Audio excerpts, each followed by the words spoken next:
oyentes amigos, volveremos a leer la palabra de Dios para continuar con nuestra meditación sobre el profeta Jonás.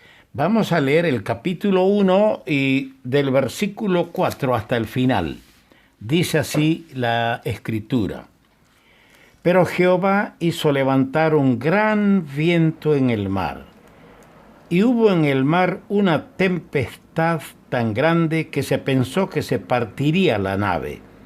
Y los marineros tuvieron miedo y cada uno clamaba a su Dios, y echaron al mar los enseres que había en la nave, para descargarla de ellos. Pero Jonás había bajado al interior de la nave y se había echado a dormir. Y el patrón de la nave se le acercó y le dijo: ¿Qué tienes, dormilón? Levántate y clama a tu Dios. Quizá Él tendrá compasión de nosotros y no pereceremos. Y dijeron cada uno a su compañero: venid y echemos suertes para que sepamos por causa de quién nos ha venido este mal. Y echaron suertes y la suerte cayó sobre Jonás. Entonces le dijeron ellos: decláranos ahora por qué nos ha venido este mal. ¿Qué oficio tienes? ¿De dónde vienes? ¿Cuál es tu tierra y de qué pueblo eres?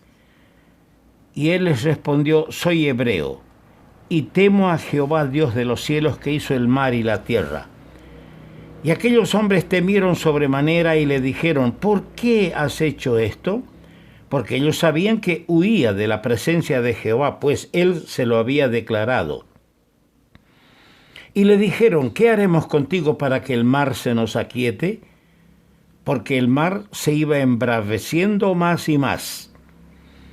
Él les respondió: tomadme y echadme al mar, y el mar se os aquietará, porque yo sé que por mi causa ha venido esta gran tempestad sobre vosotros. Y aquellos hombres trabajaron para hacer volver la nave a tierra, mas no pudieron, porque el mar se iba embraveciendo más y más contra ellos. Entonces clamaron a Jehová y dijeron: te rogamos ahora, Jehová, que no perezcamos nosotros por la vida de este hombre, ni pongas sobre nosotros la sangre inocente, porque tú, Jehová, has hecho como has querido. Y tomaron a Jonás y lo echaron al mar, y el mar se aquietó de su furor. Y temieron aquellos hombres a Jehová con gran temor, y ofrecieron sacrificio a Jehová e hicieron votos. Pero Jehová tenía preparado un gran pez que tragase a Jonás, y estuvo Jonás en el vientre del pez 3 días y 3 noches. Nuestro Señor bendiga la palabra que acabamos de leer. En el profeta Jeremías, en el capítulo 42, el versículo 6, tenemos unas palabras muy importantes para que, obedeciendo a la voz de Jehová nuestro Dios, nos vaya bien. Obedeciendo a la voz de Jehová nuestro Dios nos vaya bien. No puede ser de otra manera. No puede irnos bien si desobedecemos la voz del Señor. Y estamos frente a un hombre que precisamente desobedeció el mandato del Señor. Y ahora tiene que atenerse a las consecuencias de esa locura de no obedecer la voz del Señor. Hemos visto más bien el día de ayer la gran comisión que Dios encomendó a este hombre. Levántate y ve a Nínive, aquella gran ciudad, y pregona contra ella. La gran comisión que Dios encomendó a Jonás era un mensaje de juicio, muy distinta a la otra gran comisión que el Cristo resucitado en Mateo 28 encomendó a los suyos: id y predicad el evangelio a toda criatura. Un mensaje de buenas nuevas, no un mensaje de juicio. Qué distinto. Ahora vamos a ver la gran tempestad y también el gran pez, porque hay palabras muy significativas. No vamos a analizar todas las cosas grandes que se destacan en estos 4 capítulos de Jonás, pero vamos a ver algunas cosas. La gran comisión, aunque no está la palabra gran, sin duda, era una gran comisión encomendada a un profeta hebreo fuera de los límites de Israel, a gente que no era de la raza escogida. Tenemos en el versículo 4 de nuestra lectura que se levantó un gran viento porque Dios, el Señor, lo ordenó. Y eso produjo una tempestad grande que parecía partir la nave. Desde que decidió Jonás huir desobedeciendo a Jehová, se ve el marcado descenso espiritual de este profeta, cuyo nombre significa paloma. Curiosamente, la paloma voló en rumbo contrario a la voluntad de aquel que le ordenó ir a Nínive. Tomó otro vuelo fuera de las rutas que Dios le había indicado. Hay un descenso marcado, dije, en el orden espiritual, ilustrado por el verbo descender. Primero descendió a Jope, luego bajó al interior de la nave para dormir, en el verso 5. Más adelante, en el verso 15, descendió al mar y a las profundidades del mar. Fue recién desde allí que clamó a Jehová. Estando en la nave que se hundía, que naufragaba, no se lee que él habría clamado a Dios. Pero fue desde la profundidad del mar donde se ve su oración de 8 versículos en el capítulo 2. El capítulo 2 es relevante porque marca con detalles los sentimientos que anidaban en el corazón de este hombre desobediente. Es la oración que hizo Jonás desde allí, cuando clamó a su Dios. Jonás es una repetición de otros ejemplos que nos muestran en las Escrituras a siervos de Dios en lugares indebidos, como en este caso Jonás.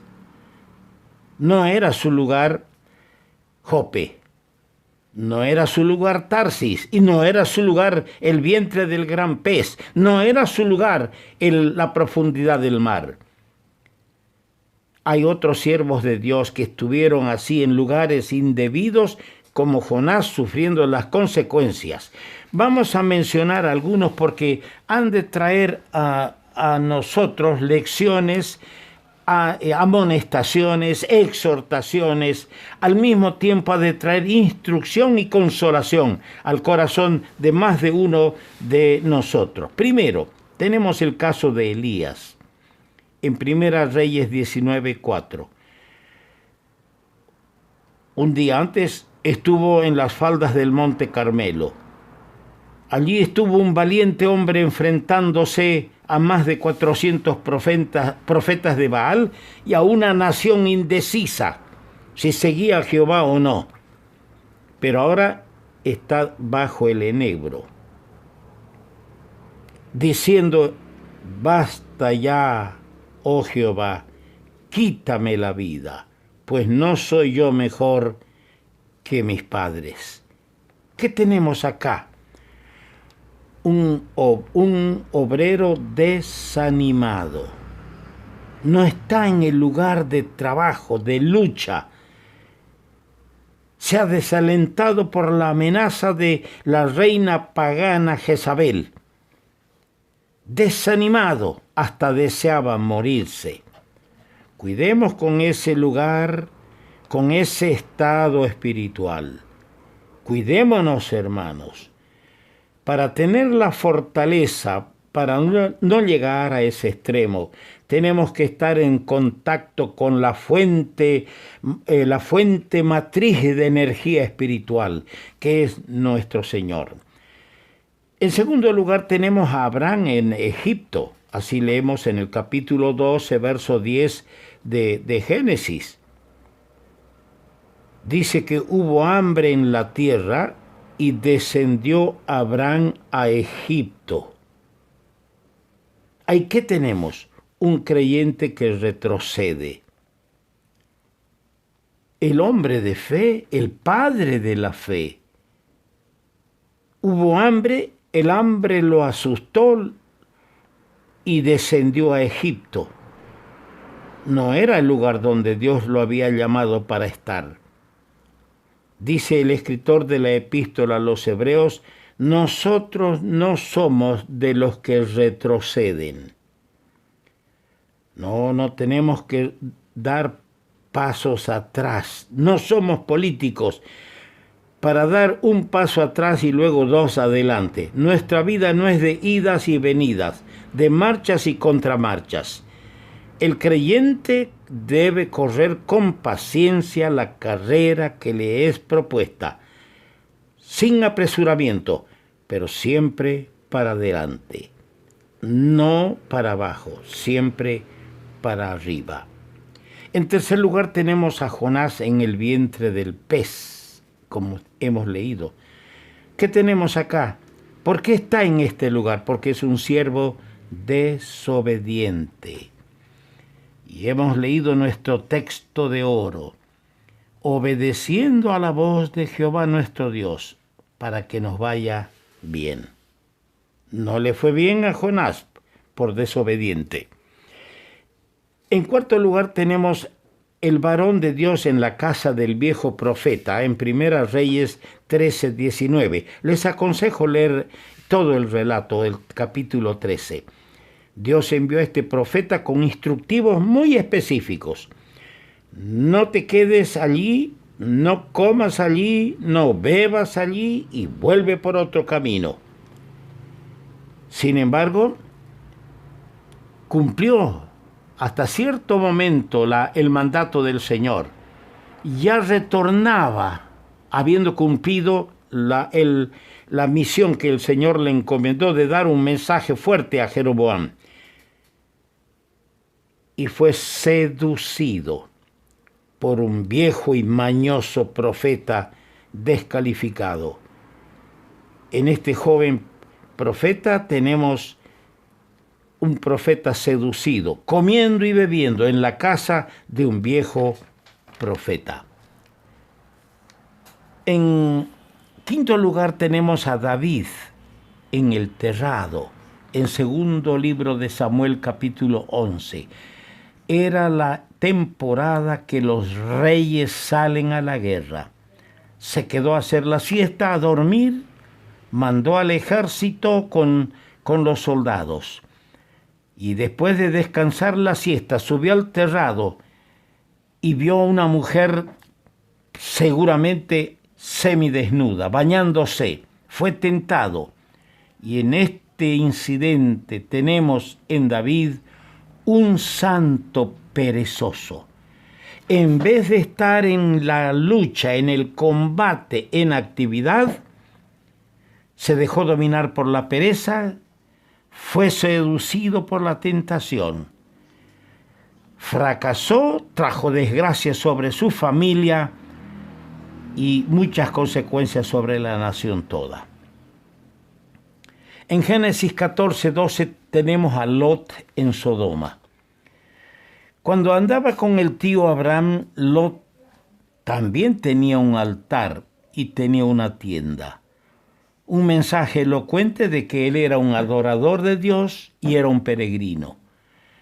Ahora escogido, llevado por la ambición del corazón y a través de los ojos que contempló la llanura del Jordán que se extendía hasta Sodoma. Se fue allá. Allá no había tienda, no había altar, y allá jamás habló de su Dios. Entonces allí tenemos un testigo silencioso. ¿Cuántos cristianos son charlatanes, hablan de política, hablan de todo, pero cuando están y tienen la oportunidad de hablar y testificar del Señor, guardan silencio? ¿Es tu historial, hermana, hermano? ¿Es mi historial? ¿Que cuando debo testificar estoy en silencio? Testifica, testifica, testifica, hermano. No seas un testigo silencioso como Lot en Sodoma. Y por último, no son todos, pero quiero cerrar este ciclo de siervos de Dios que estuvieron en lugares indebidos, sufriendo consecuencias. Tenemos a Pedro en Lucas 22:55. Lucas 22:55. Alrededor del fuego, ahí tenemos un discípulo en peligro, sentado con los escarnecedores, termina negando 3 veces al Señor. Cuidémonos, repasemos estas historias bíblicas, leámoslo, oremos al Señor que nos guarde, nos proteja, para no estar en lugares indebidos, para no cometer cosas de desobediencia y pagar consecuencias tristes que a veces no se van a borrar porque quedan las cicatrices y nos acompañan con lágrimas hasta la muerte. El gran pez. Hemos leído en el verso 17 que Jonás, al ser lanzado al mar por disposición de él mismo, Dios había preparado un gran pez. Ahora, la referencia que el Señor hizo de Jonás en el Nuevo Testamento, en el Evangelio de Mateo sobre todo, tiene acá en el Nuevo Testamento un doble aspecto, y quiero que veamos eso. Primero, se refirió el Señor a la predicación de Jonás y el ulterior arrepentimiento de los ninivitas.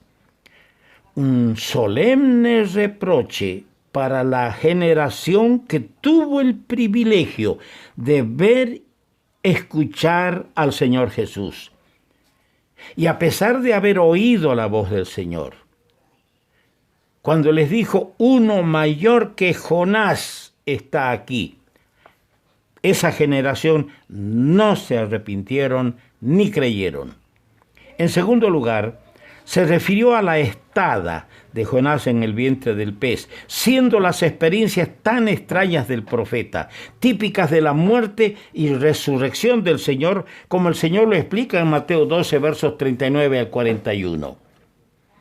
Así también el pasaje contiene un aspecto profético, pues de la misma manera que Jonás recibió una misión para Nínive, Israel como nación recibió una misión para con las naciones. Israel debía testificar de la grandeza y bondad de Jehová su Dios. Pero así como Jonás fracasó en cumplir los propósitos del Señor, Jonás partió hacia Tarsis, uno de los emporios comerciales más grandes del mundo de aquella época. Israel, por otro lado, ha rehuido su misión y ha hecho comercio y adquisición de riquezas, porque no hay como el judío para el negocio. Ha hecho adquisición de riquezas en vez de dar testimonio para Dios. Y tú y yo, hermano, ¿cuál es nuestra postura frente a todo esto?